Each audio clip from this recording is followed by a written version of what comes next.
Watch as Michael Cooper absolutely shreds a member of the longest ballot committee apart. Thank you, Mr. Chair. Mr. Shukevich, you have operated as a key organizer for the longest ballot committee and served as the official agent for many of the candidates affiliated with the longest ballot committee, correct? That is correct. And your brother, Kieran Shukevich, also is an organizer with the longest ballot committee, correct? That's correct. Okay, and I want to ask you some questions about the recruitment of candidates and the collection of nomination signatures for the longest ballot committee.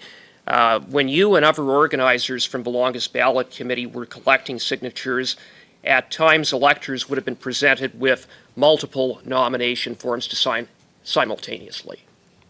That's correct. Okay.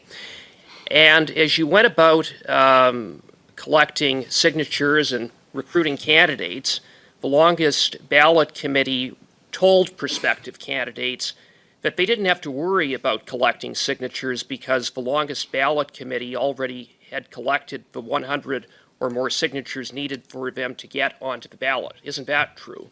No, that's not true. You have that a little bit backwards. So we recruit candidates, we get all their names, and then we collect signatures for them. We're not like just collecting signatures for people who said they don't want to run. So I have a video Okay.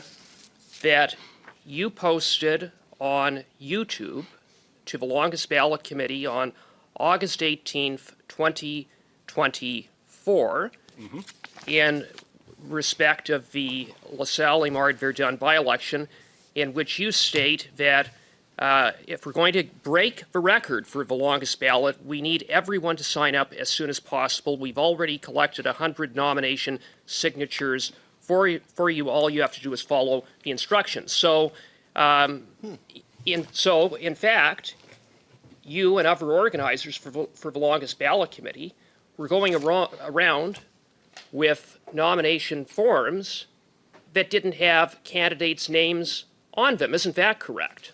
That is not correct. I'm going to stop you there, Mr. Shukevich, because I have a tweet that was posted by the longest ballot committee on January 22nd, 2024, of you, of Kieran, and of I believe, a Glenn McDonald. Yep. And when you look more closely, this is you, we see where the candidate's name is on the nomination form with signatures. The candidate's name is blank. So that's precisely what you were doing, was going out and collecting signatures, getting electors to sign blank nomination forms, not candidate nomination forms. That is not accurate. Well, I just present you with evidence, documentary evidence, that establishes that, in fact, it is accurate. And I want to caution you, sir, that you're testifying before a parliamentary committee, and you have an obligation to answer my questions fully and truthfully. And if you fail to do so, sir, you can be held in contempt of Parliament. And I want to make clear to you that I will not hesitate in using all of the tools available to hold you accountable should you not provide truthful and accurate answers, which up till now you have not. So I'm going to give you one last opportunity to confirm on the record that you went about collecting signatures from electors where the candidate's name was blank. That's what you did, right? No, that is not accurate. If you would give me a chance to actually respond, you've made quite a few incorrect assumptions here. Where would you like me to begin? With the AI doctored images or with your misunderstanding of what sign up means?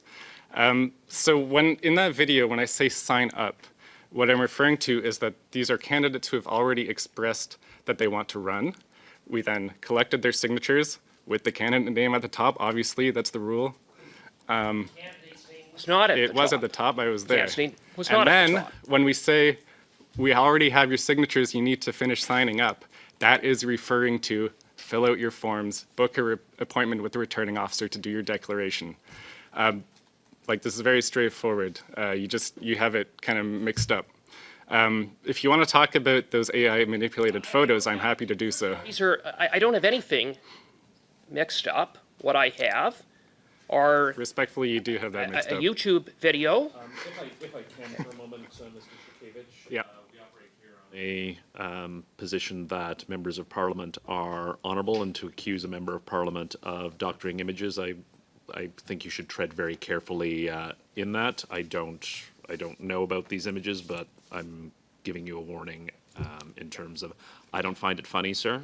I don't think you should find it funny either. Mr. Cooper is correct in what Parliament can do, and perhaps you don't have respect for the individuals sitting at these chairs. Please have respect for the institution and the electors that put us here. Sorry, Mr. Cooper. I think we stopped about 30 seconds.